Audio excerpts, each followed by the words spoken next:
Welcome to The Psychology of Us. This podcast is created by R.J. Starr, a public intellectual and independent psychology educator. The material presented is educational and interpretive, examining psychological life as a domain of understanding rather than intervention. It does not provide therapy, diagnosis, or professional guidance. Each episode stands as a complete work of public psychological inquiry. If you stripped away the history, the politics, and the morality of every single pride movement on Earth, from marginalized groups fighting for basic survival to the most toxic supremacist factions out there, you would actually find the exact same psychological engine running quietly inside all of them. It is a controversial thought. I mean, totally. Yeah. But when you look closely at the structural physics of how human beings form groups, the similarities are they're impossible to ignore. Yeah, and today we are taking that engine apart. I want you, listening to this right now, to think about a group that you belong to, a group you feel fiercely, deeply proud to be a part of. Any group, really. Exactly. Maybe it's your national identity. Yeah. Or maybe it's a working class background, your cultural heritage, a religious community, whatever it is. Just hold that feeling in your mind for a second. Notice what it feels like. You notice that warmth, that sense of strength and belonging. I mean, it's arguably the most powerful glue in our social world. But our mission for this deep dive is to temporarily strip away all the cultural and moral baggage we normally attach to that feeling. Just put it all to the side. Right. We want to look purely at the hidden psychological machinery running underneath it.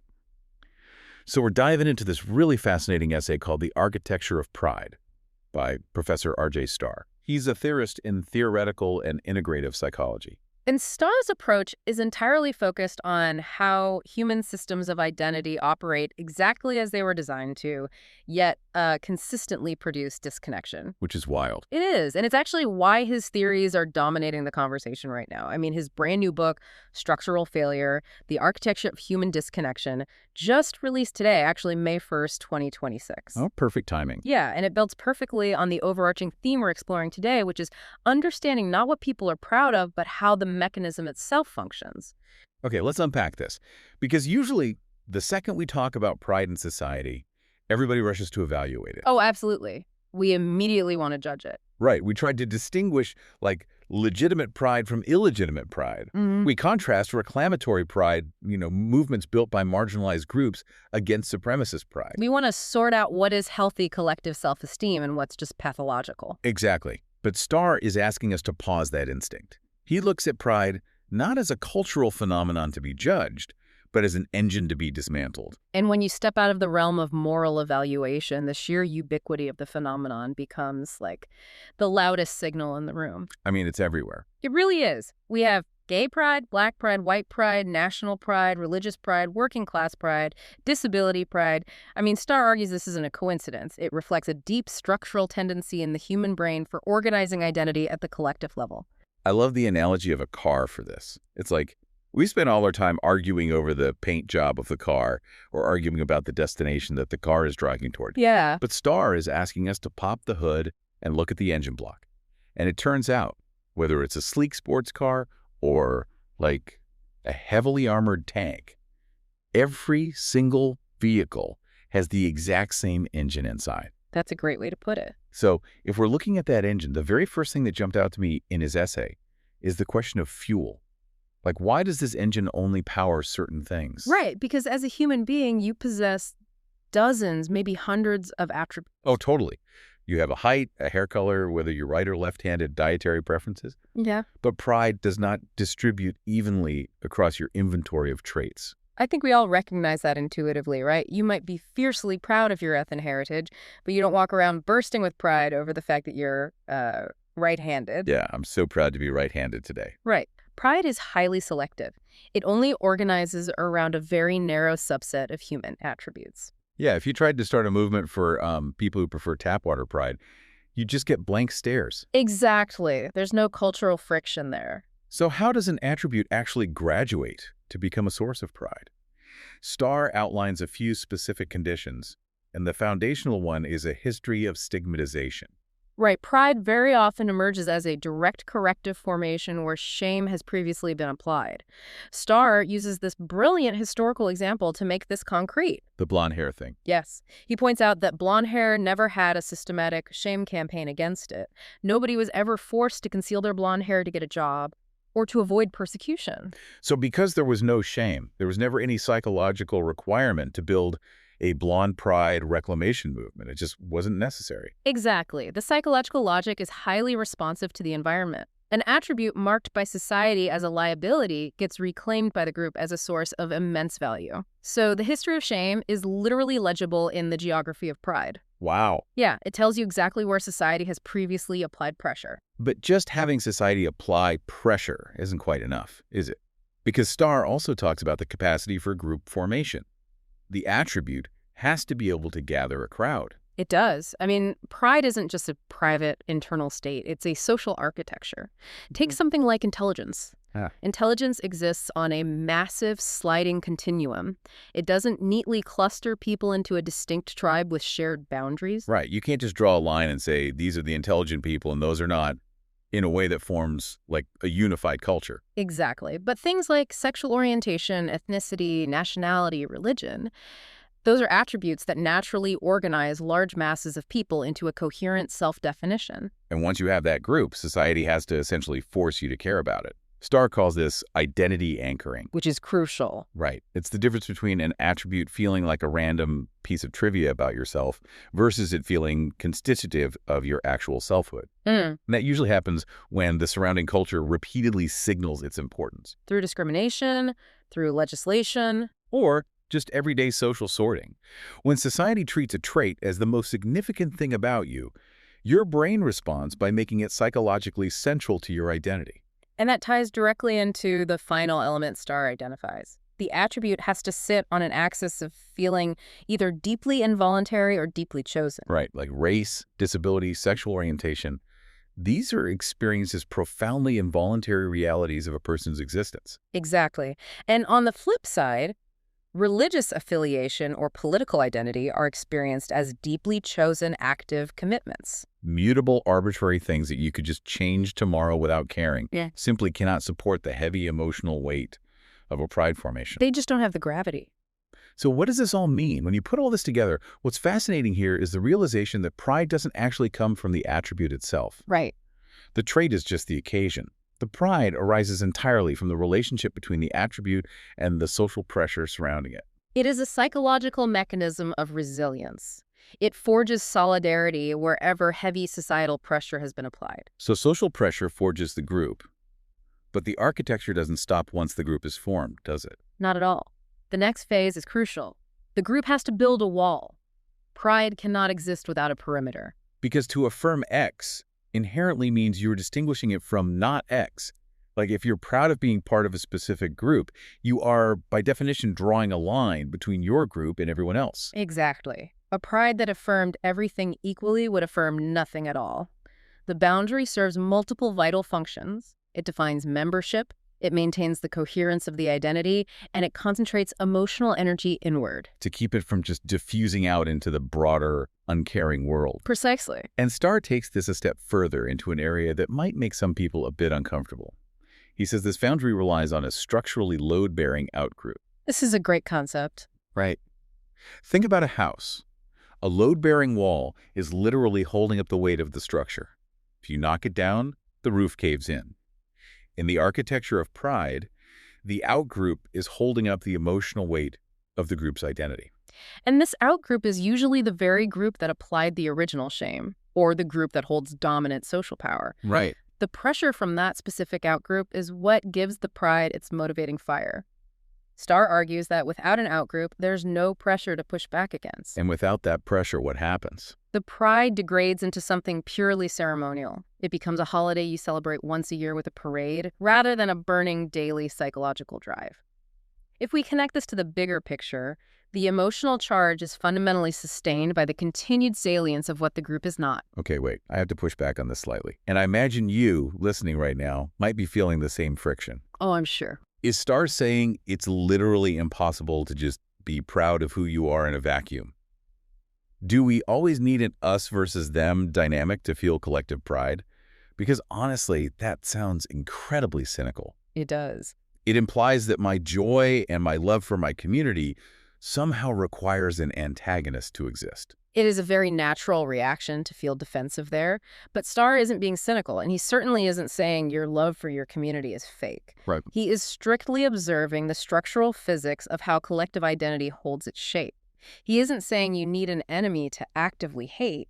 He's saying that the framework allowing that collective identity to cohere in the first place requires a boundary. And a boundary inherently requires an outside. Right. It's about contrast. Without the contrast, the shape just dissolves into the background. Okay, the contrast gives a definition. That makes sense. Mm. But here is the tricky thing about walls. They don't just face outward to keep people out. No, they don't. They also face inward. They create rules and constraints for the people inside the perimeter. And this brings us to Starr's concept of the interior boundary, or graduated exclusion. Once you have a boundary, you have to police it. Otherwise, it ceases to be a boundary. Because of this, pride formations characteristically develop intense internal hierarchies. Oh man, we see this everywhere. You don't just have simple members and non-members, you develop a complex sorting system. You have people who are fully and unambiguously in. You have people who are peripherally or conditionally in. And those who are merely tolerated. Yes. And, most dangerously, you have those who are regarded as suspect or as active betrayers of the group's core identity. I think everyone listening has seen this in their own life. It's the classic purity test. You see it in subcultures all the time. Think about like the punk rock scene or hardcore gamers. Oh, the gatekeeping is intense. Right. You get these fierce internal battles where suddenly someone isn't considered a real punk because they listen to the wrong band, or a real gamer because they play casual mobile games. You see it in political movements where disagreeing on one tiny nuanced policy point gets you labeled a traitor. And this raises an important question, right? The criteria for these purity tests shift depending on the specific group's engine. Religious pride will organize its internal hierarchy around strict doctrinal orthodoxy. Sure. Ethnic pride might check for cultural authenticity or even phenotypic features, meaning literal physical traits like skin tone or hair texture, evaluating how closely someone physically resembles the group's archetype. Right. And political pride checks for ideological consistency. Exactly. But regardless of the specific test, the structural function is always identical, protecting the group's self-definition from being diluted. It's an incredibly effective way to manage internal dissent.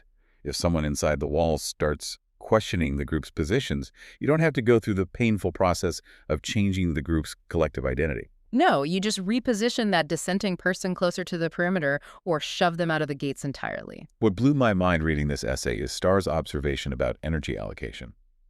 He notes that the sheer volume of energy a group expends on maintaining this interior boundary policing its own members often rivals or massively exceeds the energy directed outward at the actual original outgroup. We see that dynamic play out constantly in social movements. The fiercest, most vicious battles are frequently fought not across the external wall against the dominant power, but inside the courtyard, endlessly arguing over who truly belongs and who's an imposter. Okay, we need to address the elephant in the room. There is a deep discomfort hovering over this entire conversation, and we really can't ignore it. Let's hear it. Grouping historically marginalized pride movements, movements that literally fought for basic human rights and survival, in the exact same structural category as supremacist movements, feels jarring. It does. To a lot of people, it feels like we're equating things that fundamentally should not be equated. How does Starr handle that tension? He hits it head on, actually. He refers to it as the asymmetry problem. He makes it unequivocally clear that a structural analysis must account for the genuine asymmetry in the generative logic of these different groups. Right. They don't arise from the same historical conditions. Not at all. And they absolutely do not serve the same moral purposes in society. He makes a sharp distinction between reclamatory pride and what he calls assertive or consolidating pride, right? Yes. Reclamatory pride is defensive by nature. A group is targeted, marked as inferior, and subjected to systemic violence or discrimination. So their pride emerges as a necessary counterformation just to restore basic human dignity. The boundary they build is basically a fortress for survival. Exactly. Assertive or consolidating pride, on the other hand, which includes supremacist movements, does not arise as a desperate response to stigmatization. It's an expression of dominance. Right. It's often a resistance to perceived cultural displacement or a desire to maintain a position at the top of a hierarchy. In these formations, the outgroup isn't an oppressor. It's a perceived rival or just a convenient scapegoat. The origins, the directionality of the energy, and the societal consequences are vastly different.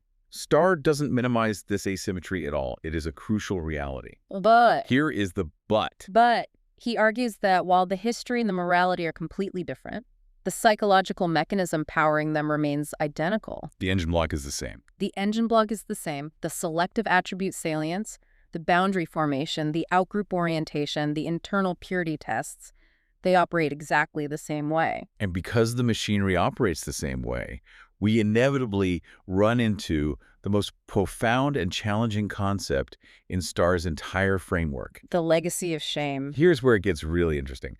This is where his analysis goes from being merely observational to deeply diagnostic. He calls it the mirroring of shame. And to understand it, we really have to look at how shame itself is constructed. Right, let's really dig into this because this is the core of his thesis. The architecture of shame is fundamentally boundary-based. Right. Society points at a specific attribute, say, a racial identity or a sexual orientation, marks it as disqualifying, and draws a harsh circle of exclusion around those people. Society says, that trait is bad, and if you have it, you are outside our circle of worth. Right. And to fight back against that devastating psychological attack, the marginalized group has to construct an architecture of pride. But structurally speaking, that pride mirrors the exact setup of the shame that birthed it. It takes that same attribute, marks it as inherently valued, and draws a new circle. Yes, it says, no, this trait is good, and having it makes you part of our circle of worth.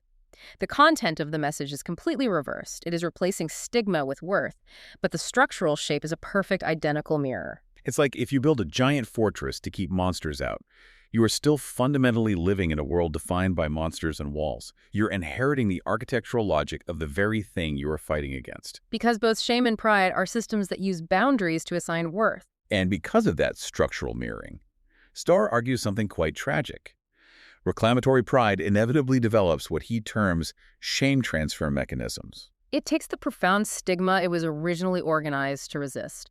And because the boundary must be maintained, it eventually assigns that stigma onto adjacent groups or onto its own internal dissenters. The very mechanism that provides a marginalized group with collective dignity and protection is the exact same mechanism that eventually generates internal policing and new outgroup stigmatization. Because the circle was maintained, the logic of exclusion was maintained. Right. If you don't fit the new good circle perfectly, if you don't perform the identity with the exact right intensity, you get shamed by the very group that was formed to fight shame. Members who don't conform are marked as inauthentic. People in adjacent, slightly different minority categories are suddenly positioned as lesser. The defense mechanism essentially absorbs the logic of the attacker. Yeah. It is a tragic cycle. But Starr emphasizes a crucial point here.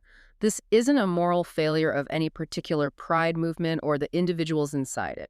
Right. It's not that these groups are suddenly doing activism wrong or becoming bad people. Exactly. It's simply a feature of how boundary-based identity systems function over time. When your core identity is built on maintaining a boundary, you have to police the boundary. And policing a boundary always requires a mechanism of shame. It is wild when you sit with it. It brings us to the ultimate synthesis of Starr's work. And I think it is so important to reiterate that analyzing the structural engine of pride is not a moral indictment of pride itself. Absolutely not. Pride has driven genuine, desperately needed political liberation. It has preserved beautiful cultures that were actively targeted for total erasure. It has recovered human self-worth under horrific, soul-crushing conditions of suppression. These are not trivial outcomes.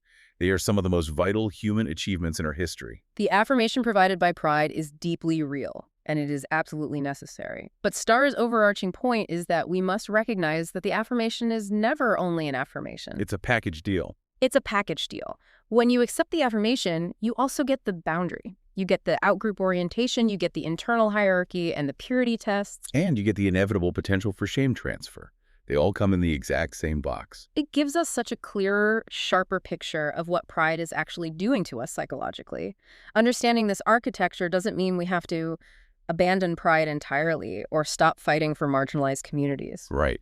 But it means we can finally be conscious of the social dynamics and the internal policing that it will predictably generate. When you start looking at the world through the lens of psychological architecture, the invisible forces shaping our social reality suddenly become visible. You stop reacting to the symptoms and you start seeing the engine. It really changes how you see every single news story, every toxic social media debate, every intense community gathering. So here is my challenge to you listening to this right now. Little homework. Exactly. The next time you encounter a collective identity, or the next time you feel that deep surge of pride in your own affiliations, whether it's political, cultural, religious, or even just a hobby, try applying STAR's framework. Look for the boundaries. Right. Identify the load-bearing outgroup that is providing the movement with its emotional pressure. Yeah. Notice where the internal purity tests are happening, and ask yourself, who is quietly being pushed to the periphery? It's an exercise that requires a lot of honesty, but it's incredibly revealing. And it leaves me with one final lingering question, building on everything we've unpacked today. If our collective selfhood is so structurally dependent on drawing boundaries, and if every boundary eventually mirrors the shame it was originally built to fight against, It's a heavy thought. is it even possible to build genuine human connection without relying on the architecture of pride?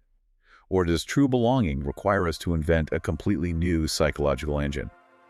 This has been The Psychology of Us. The work presented here is part of a public psychological archive by R.J. Starr. It is educational and interpretive, not clinical or advisory. Episodes are published as finished reflections and are intended to be encountered as complete works.